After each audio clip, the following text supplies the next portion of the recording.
Welcome to simple recipes. இன்றைக்கி simple ரெசிபீஸில் நம்ம பார்க்க போகிற ரெசிபி வாழைப்பூ பொரியல். அது செய்கிறதுக்கு நான் ஒரு வாழைப்பூ எடுத்துருக்கிறேன். வாழைப்பூவை முந்தின நாளே க்ளீன் பண்ணி மோரில் போட்டு வச்சிட்டோம்னா நம்ம சமைக்கிறதுக்கு ரொம்ப யூஸ்ஃபுல்லாக இருக்கும். நம்ம சமைக்கும்போது வாழைப்பூவை சின்ன சின்ன பீசஸாக கட் பண்ணி தனியாக எடுத்து வச்சுக்குவோம். ஒரு வெங்காயம், 4 காஞ்ச மிளகாய், கொஞ்சம் கருவேப்பிலை, இது மூணையும் நம்ம தனியாக எடுத்து வச்சுக்குவோம். ஒரு பாத்திரத்தில் எண்ணெயை ஊற்றி கடுகு, காஞ்ச மிளகாய், கருவேப்பிலை இது மூணையும் பொரிய விடுவோம்.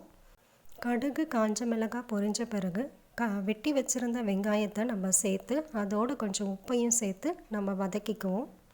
வதங்கின வெங்காயத்தோடு வாழைப்பூவையும் சேர்த்து நம்ம வதக்கி விட்டுக்கலாம். வாழைப்பூ வதங்கும் போது கொஞ்சம் மஞ்சத்தூள் சேர்த்து நம்ம வதக்கிக்கிட்டோம்னா வாழைப்பூ சீக்கிரமாக வெந்துடும். வாழைப்பூ 5 நிமிஷத்தில் வெந்துடும். அதுக்குள்ளே நாம் 2 பீஸ் தேங்காய், ஒரு பச்சை மிளகாய், கொஞ்சம் சீரகம் இது மூணையும் கொஞ்சமாக தண்ணி ஊற்றி நம்ம அரைச்சி வச்சுக்கலாம். நம்ம அரைச்ச தேங்காய் விழுதை வாழைப்பூவோடு சேர்த்து நம்ம வதக்கிக்கலாம். தேங்காய் சேர்த்த பிறகு கொஞ்சம் நேரம் வாழைப்பூவை வதக்கிட்டு கொத்தமல்லி இலைகளை தூவி இறக்குனா நம்முடைய வாழைப்பூ பொரியல் ஈஸியாக ரெடி ஆயிரும். இந்த ரெசிபி உங்களுக்கு பிடிச்சிருந்தா நீங்களும் ட்ரை பண்ணி பாருங்கள்.